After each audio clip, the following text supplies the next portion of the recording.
We'll guide you through how to improve your Claude code skills. If you find this helpful, consider subscribing and liking the video. First, open your web browser and go to the Claude AI website. Once you're there, make sure you are logged into your account.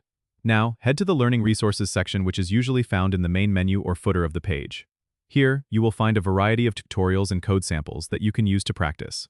Start with the beginner tutorials if you're new, or dive into the advanced sections if you're looking to refine your skills. As you go through these tutorials, pay attention to the best practices and coding patterns discussed. Next, you should join the Claude Developer Community Forum. It's a great place to ask questions, share your code, and get feedback from other developers.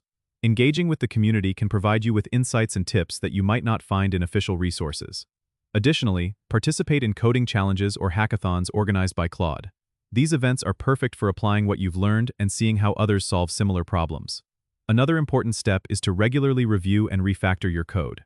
This practice helps in understanding Claude's libraries and APIs better. Finally, consider contributing to open-source projects. This not only improves your coding skills but also demonstrates your ability to work on real-world projects. Remember, consistent practice and engagement with the community are key to mastering Claude coding. Don't forget to subscribe and comment if this helped you out.